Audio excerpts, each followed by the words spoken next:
Hello! Bonjour, vous me reconnaissez? Et oui, c'est bien moi, c'est Marie, de Marie et Didier 34. Alors je vous souhaite une très bonne année 2025. Je sais, ça fait un petit moment qu'on n'a pas partagé, voilà, j'ai raté un petit peu le nouvel an de l'année dernière, on a été tellement occupés. Mais voilà, cette année, je vous souhaite une très belle année 2025. On ne sait pas du tout ce qu'elle nous réserve, on ne sait pas ce qu'on va faire, on ne sait pas le futur projet, mais c'est pas grave, on avance. Didier n'est pas avec moi parce que, vous le savez, hein, Didier, il est très timide sur les vidéos, c'est pas trop son truc.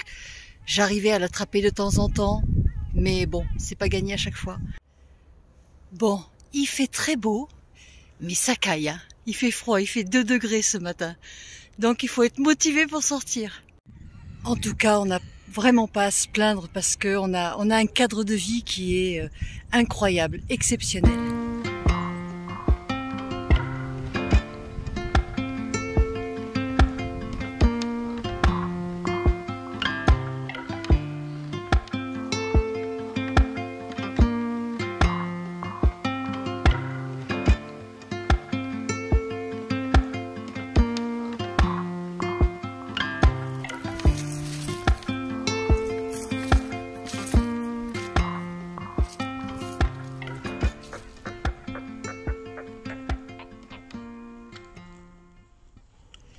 Alors qu'est-ce qu'on a fait pendant toute cette année?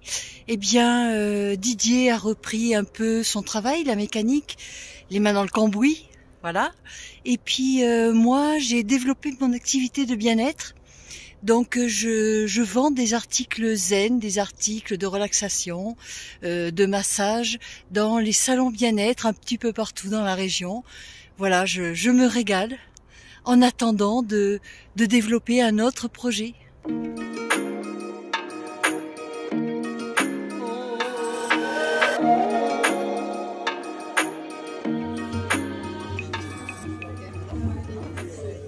Pour ceux qui nous suivent depuis le début, vous savez qu'on a quitté Tahiti, on est rentré en France parce qu'on avait abandonné finalement notre projet bateau là-bas.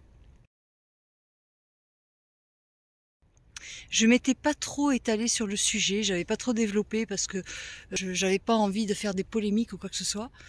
Mais en fait, aujourd'hui, on suit énormément de chaînes YouTube qui parlent du sujet. Et effectivement, tout ce qu'on craignait, en fait, s'est avéré juste. On avait un pressentiment que la navigation était en train de changer, qu'il y avait moins de liberté dans le Pacifique, que maintenant tout était hyper réglementé, qu'on pouvait plus mouiller où on voulait, on pouvait plus circuler librement en bateau. Les mouillages sont limités à 48-72 heures maximum, donc ça veut dire qu'il faut bouger tout le temps. C'est très contraignant, peu importe la météo. Et puis des prix qui ont augmenté, mais alors d'une façon vraiment impressionnante, que ce soit dans les ports et partout, hein.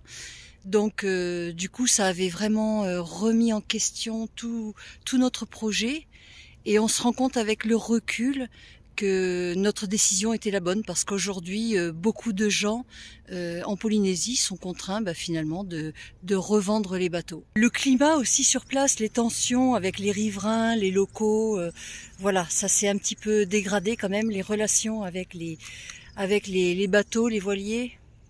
Bien sûr, on est d'accord avec le fait qu'il faut préserver l'environnement, que trop de bateaux agglutinés au même endroit dans les îles, comme ça s'est produit pendant le Covid, parce que malheureusement les espaces maritimes étaient fermés, donc les bateaux, les voiliers n'ont pas eu le choix que de se poser là et d'attendre que la crise passe.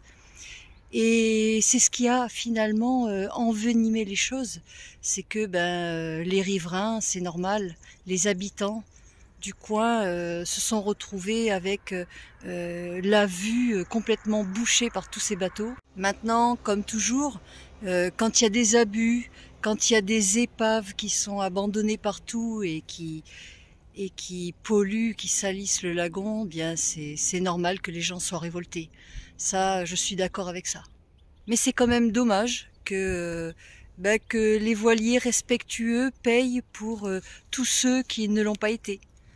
Nous, on était arrivés finalement après le Covid, et on avait déjà ressenti que quelque chose était en train de changer.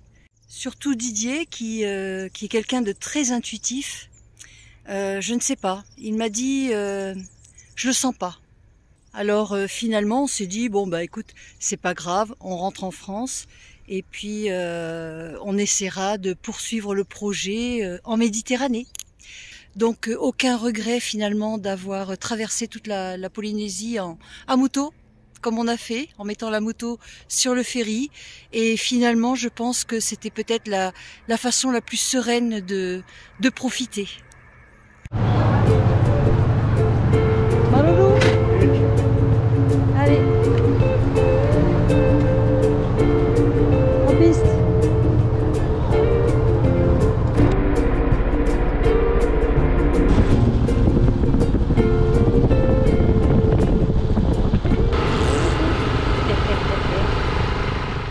Le projet bateau est toujours en stand-by pour l'instant.